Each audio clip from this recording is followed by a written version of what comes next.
universo repleto de mistérios e maravilhas, há uma narrativa que transcende o tempo e nos convida a explorar os segredos divinos que moldam nossa jornada espiritual. Prepare-se para adentrar na fascinante história do Espírito Santo, uma narrativa que revela a presença ativa e transformadora de Deus em nossas vidas.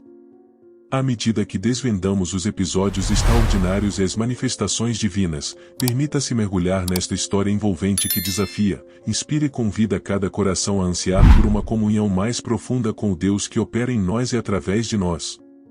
Este é o início de uma jornada que transcende as palavras, uma jornada guiada pelo Espírito Santo, ansioso por nos levar a lugares espirituais inexplorados. Vamos lá! Quem é o Espírito Santo? Para ter comunhão e trabalhar com o Espírito Santo, precisamos conhecer o bem. Embora as metáforas usadas para descrever o Espírito Santo, como fogo, vento, água, óleo, pomba, e assim por diante, tenham base bíblica, elas foram tão usadas que algumas pessoas não sabem quem ele realmente é. Vamos examinar a verdade fundamental: o Espírito Santo é Deus, assim como Deus o Pai e Deus o Filho. O Espírito Santo é um membro da divindade, a própria Bíblia chama o Espírito Santo de Deus. Uma das coisas que Jesus ordenou a seus discípulos antes de ascender foi: portanto, vão e façam discípulos de todas as nações, batizando-os em nome do Pai, do Filho e do Espírito Santo. Mateus 28, versículo 19. Aqui, Jesus coloca claramente o Espírito Santo na mesma categoria do Pai e do Filho. No livro de Atos, um homem chamado Ananias vendeu uma propriedade junto com sua esposa Safira e trouxe uma parte dos lucros para os apóstolos, fingindo que havia trazido tudo. O apóstolo Pedro, cheio do Espírito Santo, repreendeu Ananias, dizendo que ele havia mentido ao Espírito Santo. Pedro testemunhou que o Espírito Santo é Deus ao dizer que Ananias mentiu não aos homens, mas a Deus. Atos 5, versículos 3 e 4. Do Antigo Testamento ao Novo Testamento, versos inspirados pelo Espírito Santo são mencionados como escritos pelo Espírito Santo. Por exemplo, Isaías 6, versículo 9, é citado por Paulo no Novo Testamento, atribuindo-o ao Espírito Santo. Assim, fica claro que o Espírito Santo faz parte da Santíssima Trindade. Além disso, o Espírito Santo realiza a obra que apenas Deus pode fazer.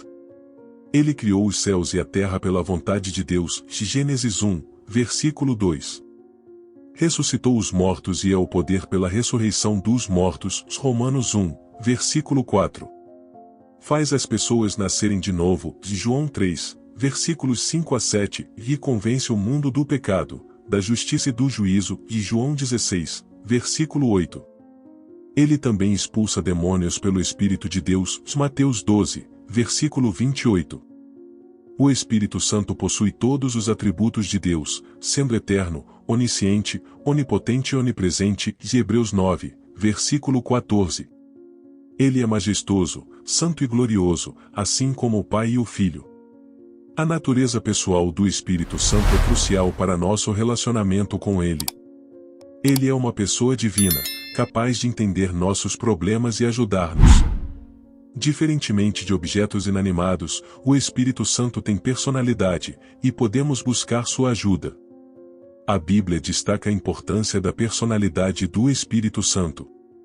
Ele expressa, ajuda, intercede, ensina, guia, comanda, chama e consola. Suas ações pessoais evidenciam sua natureza como uma pessoa viva e divina. A adoração ao Espírito Santo é fundamental, reconhecendo-o como Deus.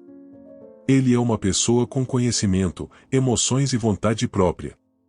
Devemos honrar sua natureza pessoal em nossa adoração e serviço, reconhecendo-o como parte essencial da Santíssima Trindade, que trabalha em nós e através de nós. Numa passagem do livro de Atos, vemos como o Espírito Santo desempenhou um papel crucial na expansão do Evangelho. No capítulo 8, Filipe, um dos discípulos de Jesus, estava pregando na cidade de Samaria, e grandes milagres aconteciam por meio de suas mãos. Muitos samaritanos creram e foram batizados, experimentando uma transformação notável. No entanto, algo intrigante aconteceu.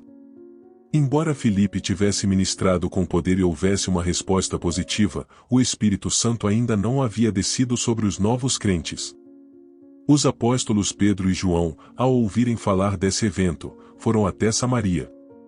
Ao chegarem, oraram pelos novos crentes, impondo as mãos sobre eles, e estes receberam o Espírito Santo. Essa narrativa destaca a soberania do Espírito Santo em conceder seu poder de maneira específica e no tempo adequado. Mostra também a cooperação harmoniosa entre os discípulos e o Espírito Santo na propagação do Evangelho. O exemplo de Samaria evidencia a importância do Espírito Santo na vida dos crentes e como ele atua de maneira única em diferentes situações. Ele não apenas capacita os seguidores de Cristo, mas também conduz e orienta a expansão do reino de Deus na terra. Ao considerarmos esses relatos, percebemos que o Espírito Santo não é apenas uma força divina, mas uma pessoa que interage ativamente com a humanidade, guiando, capacitando e transformando vidas. Essas histórias da Bíblia ilustram a profundidade e a amplitude da obra do Espírito Santo na experiência cristã. Ao contemplarmos a história do Espírito Santo, somos levados a uma jornada que revela sua natureza divina e pessoal. Seu papel na criação, ressurreição, orientação e transformação de vidas é testemunho do amor e da graça de Deus em ação. Essas narrativas bíblicas não são apenas relatos de eventos distantes, mas convites para uma reflexão mais profunda sobre a presença contínua do Espírito Santo em nossas vidas. Assim como ele capacitou os discípulos, agiu em Samaria e continua a operar maravilhas hoje, estamos diante da oportunidade de uma comunhão viva com o Espírito Santo. Que possamos ponderar sobre como reconhecemos e honramos o Espírito Santo em nossa jornada espiritual. Sua personalidade, revelada nas Escrituras, nos desafia a não apenas buscá-lo em momentos de necessidade, mas a viver em constante comunhão, permitindo que ele guie nossas decisões, console nossos corações e nos capacite a viver uma vida que glorifica a Deus. Assim, a história do Espírito Santo não é apenas uma narrativa do passado, mas uma narrativa contínua que se desdobra em nossas vidas diariamente.